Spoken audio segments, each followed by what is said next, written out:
વિદ્યાર્થી મિત્રો, ધોરણ 10 વિષય કમ્પ્યુટર ચેપ્ટર 1 ની આજથી આપણે શરૂઆત કરવાની છે. ચેપ્ટર 1 છે HTML પરિચય. હવે HTML પરિચય ધોરણ 8 ની અંદર આપણે ટૂંકમાં સમજ્યા. બરોબર.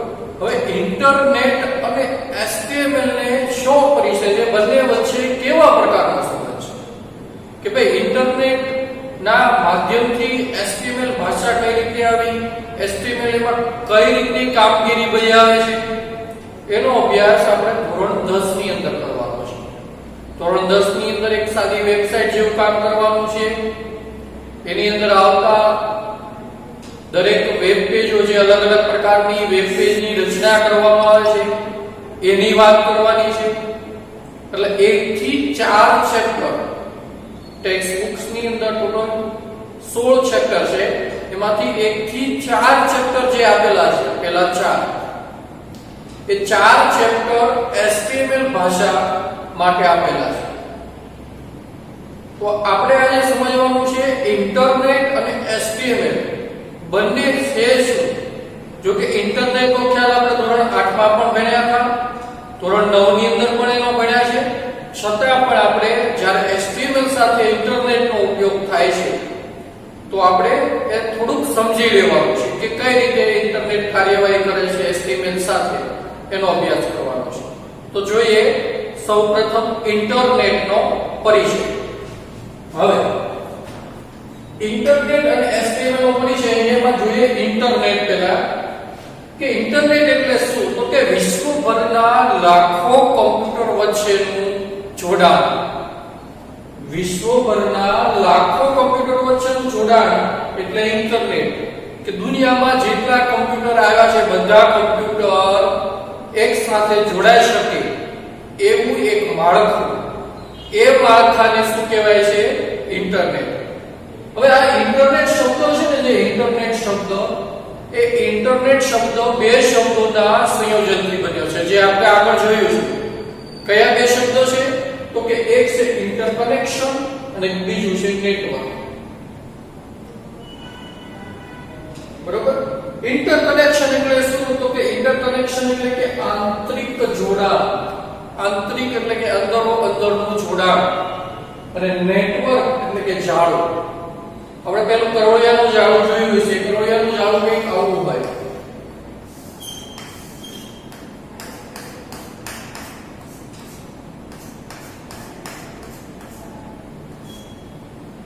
કે જાળું એવું એમાં નાનામાં નાની વસ્તુ હોય ને, સૂક્ષ્મમાં સૂક્ષ્મ જીવ જંતુ હોય એ પણ એની અંદર ફસાઈ જાય અને એટલું મજબૂત હોય, માખી પણ આવી હોય ને તો પણ એને તોડીને ન જઈ શકે. તો એ જાળું શું કામ બનાવે છે કે પોતાનો ખોરાક લેવા માટે કઈ પણ જગ્યાએ માનો કે અહીંયા માખી આવે છે, કોળીઓ અહીંયા બેઠો છે, તો આ માખી ને ખાવા માટે કરોળિયાને અહીંયા આવવાની જરૂર નથી. કે ત્યાં જ બેઠો બેઠો એ માખીનો ખોરાક લઈ શકશે. આના કોન્સેપ્ટ પરથી અમેરિકાએ 1956 ની અંદર એક સંસ્થાની સ્થાપના કરી અને એ સંસ્થા હતી ARPANET, જે ધોરણ 9 ની અંદર આપણે ઇન્ટરનેટના અભ્યાસમાં જોયું હતું, છતાં પણ થોડું જોઈ લઈએ. એ સંસ્થાની સ્થાપના કરી અને એ સંસ્થાને જે કાંઈ ભંડોળ જોઈતું હતું એ ભંડોળ US મિલિટરી દ્વારા પહોંચાડવામાં આવ્યું. શું કામ, તો કે સંદેશા વ્યવહાર માટે મિલિટરીની અંદર સંદેશા વ્યવહાર કરવા હતા, તો એના માટે US મિલિટરીએ ભંડોળ આપ્યું અને ARPANET શરૂ કર્યું. અને ARPANET શું રચના કરી, નેટવર્કની. બરોબર. તો ઇન્ટરકનેક્શન એટલે કે આંતરિક જોડાણ એટલે કે અંદરો અંદર એકબીજા સાથે કમ્પ્યુટર જોડાય અને કમ્યુનિકેશન કરી શકે. કમ્યુનિકેશન એટલે કે એકબીજા સાથે માહિતીની આપ-લે કરી શકે એવા પ્રકારનું માળખું એટલે ઇન્ટરનેટ. બરોબર. બીજા શબ્દોમાં આપણે કેવું હોય તો નેટવર્કના નેટવર્કની આ કેટલા બધા નેટવર્ક ભેગા થાય તો એને ઇન્ટરનેટ કહેવાય. નેટવર્કના પ્રકાર પણ આપણે જોયા હતા કે ભાઈ સ્થાનિક જગ્યા એટલે કે ઓછા પ્રમાણમાં નેટવર્ક કરવું હોય તો ત્યાં લેબ થતું હતું લોકલ એરિયા નેટવર્ક. પછી થોડોક વિસ્તાર વધી જાય, એક શહેર પૂરતું થઈ જાય તો ત્યાં આપણે મેન કરતા હતા મેટ્રોપોલિટન એરિયા નેટવર્ક. બે શહેરો વચ્ચે, બે રાજ્યો વચ્ચે જે પ્રકારનું નેટવર્ક કરવામાં આવે એને આપણે વેન કહીએ છીએ, વાઇડ એરિયા નેટવર્ક. તો આવા લાખો લેન, લાખો વેન અને લાખો મેન આ જે નેટવર્કના પ્રકાર છે ભેગા થાય એટલે ઇન્ટરનેટની રચના થાય. એટલે જ કહેવાય છે નેટવર્કને શું કહેવામાં આવે છે? ઇન્ટરનેટ. ઓકે, આ જે ઇન્ટરનેટ કાર્ય કરે છે એ જ્યારે નેટવર્ક આવતું ત્યારે છે સિમિલર હતું, પણ એમની અંદર એક ખ્યાલ આપવામાં આવ્યો www. તમે જુઓ દરેક વેબસાઈટની આગળ www લગાડવામાં આવે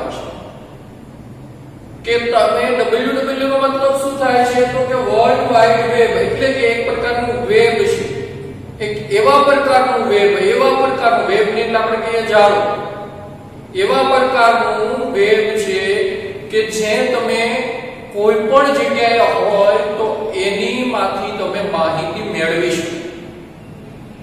કોઈ પણ જગ્યાએ હોય દુનિયાના કોઈ પણ ખૂણે. હા, માત્ર નેટવર્ક આવવું જરૂરી છે. એટલા માટે દરેક વેબસાઈટની આગળ શું લગાડવામાં આવે છે? www. કે આ વેબસાઈટ એવી છે કે જેને કોઈ પણ જગ્યાએથી આપણે એની અંદરથી માહિતી મેળવી અને એ માહિતીનો ઉપયોગ કરી શકીએ. હવે આ વેબનો જે ખ્યાલ છે એટલે કે www નો ખ્યાલ છે કે કોણે આપ્યો? તો કે 1991 ની અંદર ટિમ બર્નર્સ-લી નામના વ્યક્તિએ. ક્યારે? તો કે 1991 માં ટિમ બર્નર્સ-લી નામના વ્યક્તિઓએ આપ્યો. એ વ્યક્તિ ક્યાંનો હતો? તો કે સ્વિટ્ઝરલેન્ડ.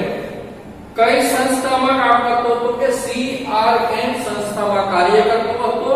સ્વિટ્ઝરલેન્ડની સંસ્થા છે, એ સંસ્થાની અંદર ટિમ બર્નર્સ-લીએ એક ખ્યાલ આપ્યો www નો. શું કામ આપ્યો? તો કે આની પહેલા HTML એક ભાષા હતી જે આપણે આગળ જોઈશું. HTML ભાષા હતી ને, એ ભાષાની અંદર તમારે કઈ સુધારા વધારા કરવા માટે આખું પેજને ફરીવાર લખવું પડતું હતું. તો હવે આ વ્યક્તિ પોતાની પોસ્ટ એક બ્લોગની રચના કરે, એક બ્લોગ બનાવતો હતો. બ્લોગ એટલે કે પોતાના વિચારો એમની અંદર રજૂ કરી શકે, જે તમે ગૂગલ બ્લોગર તરીકે ઓળખો છો. જે કોઈ વ્યક્તિ હોય પોતાની કંઈક આવડત હોય, એના વિચારો હોય, લેખો હોય, બ્લોગ ઉપર લખતો હોય, તો એ પોતાના રિસર્ચ વિશેના બ્લોગો એ બ્લોગ ઉપર લખતો હતો, એક પેજ બનાવ્યું અને લોકો એ બ્લોગ વાંચતા હતા. તો એની અંદર દર વખતે એને અલગ અલગ વસ્તુની રચના કરવી પડતી, અલગ અલગ કોડિંગ કરવું પડતું. તો એને એવું વિચાર્યું કે ભાઈ મારે દર વખતે આવું ન કરવું પડે ને હું કંઈક એવું બનાવું કે માત્ર એની અંદર સુધારા વધારા કરવાથી, અથવા તો સાદા હું લખાણની અંદર જેમ લખું છું એમ દર વખતે મારે ભાષા ન લખવી પડે, જેમ લખાણમાં લખું છું એવી જ રીતે હું લખી દઉં ને ઓટોમેટિક એક વેબ પેજની રચના થાય. એટલા માટે એને www નો ખ્યાલ આવ્યો. કઈ સંસ્થામાં? તો CER સંસ્થા છે 1991 ની અંદર www નો ખ્યાલ આપ્યો. કોને? ટિમ બર્નર્સ-લી. ક્યાંનો છે? સ્વિટ્ઝરલેન્ડ. ઓકે. વેબ પેજના જોડાણ માટે હાઇપરલિંક નો ઉપયોગ થાય. હવે વેબ પેજ છે, એક વેબ પેજને બીજા વેબ પેજ સાથે જોડવું હોય તો હાઇપરલિંક નો ઉપયોગ થાય. વળી આ હાઇપરલિંક એટલે શું? તો કે હાઇપરલિંક એટલે કે કમ્પ્યુટર વચ્ચેનું જોડાણ કરવા માટે આપવામાં આવતી એક લિંક. એક એવા પ્રકારનું લખાણ છે જે તમે વાદળી રંગથી જોતા હશો જ્યારે ઇન્ટરનેટ યુઝ કરો છો, અને એની પર ક્લિક કરો એટલે એક વેબ પેજ ઓપન થાય. એની અંદર પાછી બીજી લિંક હોય, એની પર ક્લિક કરો એટલે બીજું વેબ પેજ ઓપન થાય. બરોબર? અથવા તો તમે એક કમ્પ્યુટરને બીજા કમ્પ્યુટર સાથે જોડવું હોય તો પણ એક લિંક હોય જેને આપણે હાઇપરલિંક કહી શકીએ, અથવા તો IP એડ્રેસ કહી શકીએ, સરનામું કહી શકીએ. તો આ હાઇપરલિંક શું છે? તો કે એક વેબ પેજનું શું છે? સરનામું.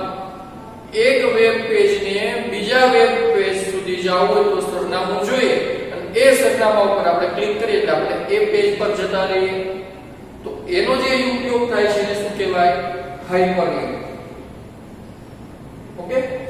ભારતમાં ઇન્ટરનેટની શરૂઆત 1956 ની અંદર અમેરિકાની અંદર શોધ થઈ ગઈ, પણ ભારતમાં આવતા 15મી જાન્યુઆરી 1959 માં આવ્યું, એટલે કે સમથિંગ 45 વર્ષ 40 થી 45 વર્ષ પછી ભારતમાં ઇન્ટરનેટ આવ્યું.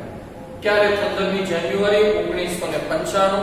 કોના દ્વારા લેવામાં આવ્યું? તો એક સંસ્થા હતી, સંસ્થાનું નામ છે VSNL દ્વારા કરવામાં આવી. કોના દ્વારા કરવામાં આવી? VSNL. અને VSNL એટલે શું? તો કે વિદેશ સંચાર નિગમ લિમિટેડ. વિદેશ સંચાર નિગમ લિમિટેડ દ્વારા ભારતમાં ઇન્ટરનેટ લાવવામાં આવ્યું. ક્યારે? 1995 15મી જાન્યુઆરી. તો આ હતો ઇન્ટરનેટ. હવે આ ઇન્ટરનેટ શું કામ કાર્ય બન્યું? તો કે એના માટે જવાબદાર હતી HTML ભાષા.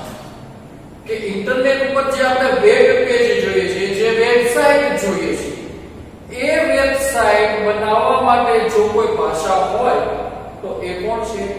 HTML. જે ધોરણ 8 માં આપણે અભ્યાસ કર્યો હતો, હવે આપણે એનો અંદર ડીપ ની અંદર લંબાણપૂર્વક આપણે અભ્યાસ કરવાનો છે.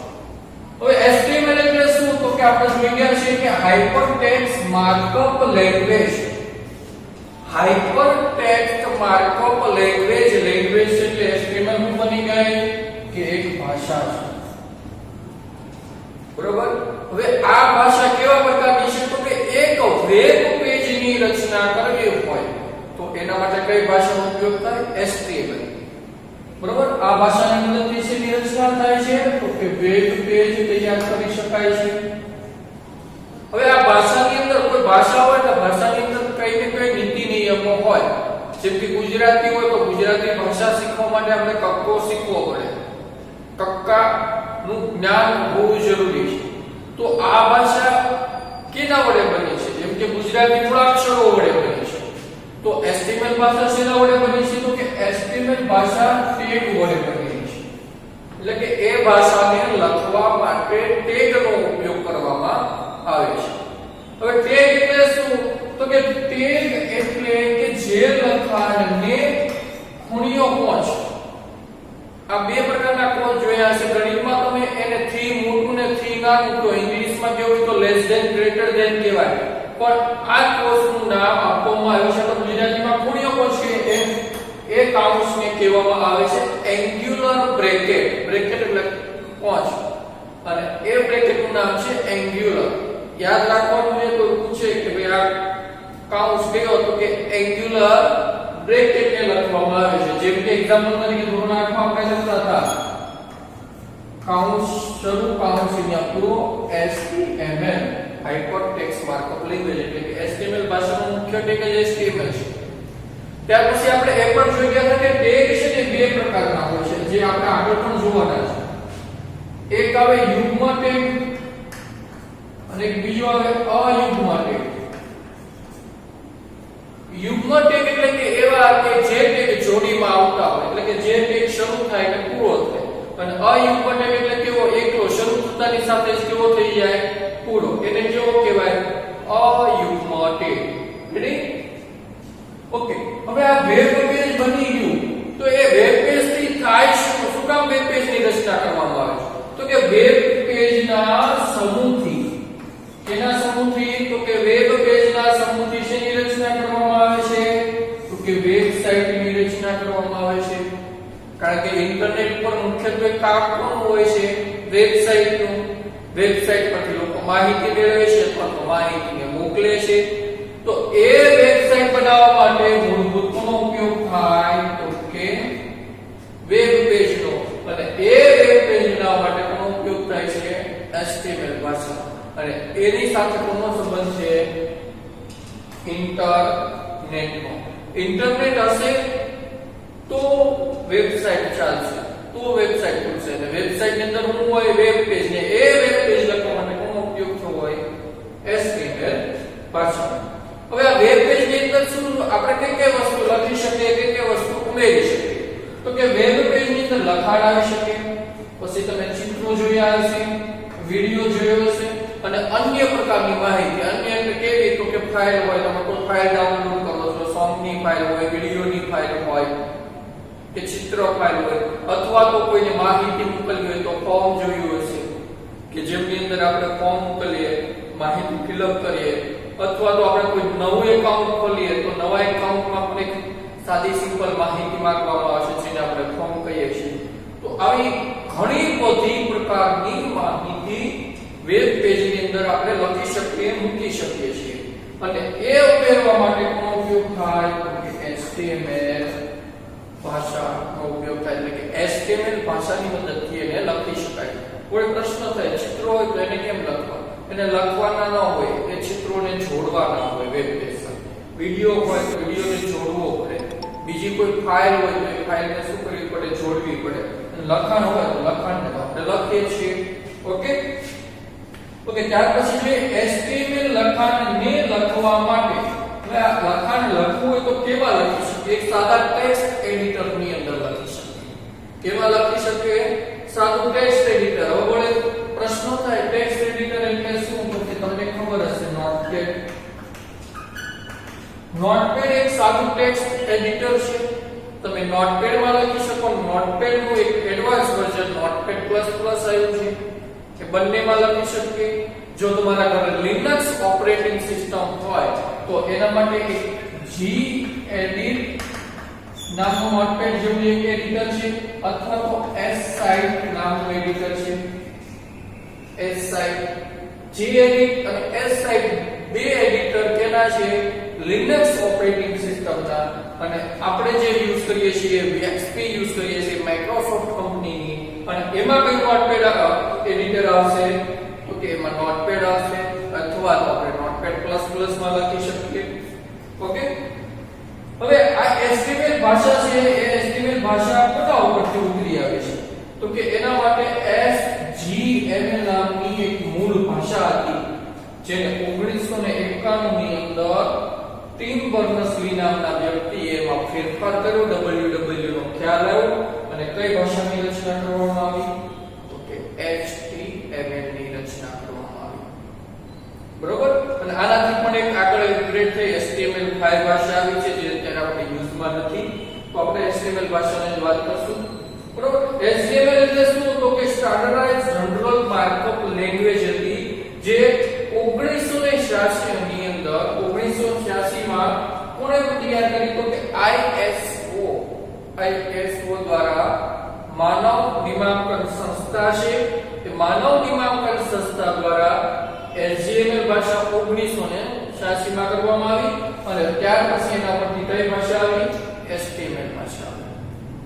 તો હવે આપણે એ જોવાનું છે કે HTML ભાષાનું માળખું એ લખાય કઈ રીતે. એક સાદા વેબ પેજની રચના કરવી હોય તો દરેક વેબ પેજમાં કેવા પ્રકારનું માળખું ફરજિયાત લખવું પડે, એ કઈ રીતે કામ કરે છે, કયા ભાગની અંદર શું લખવામાં આવે, કેવી રીતે લખવામાં આવે અને કયો ભાગ કેના માટે ઉપયોગી છે, જે હવે પછીના લેક્ચર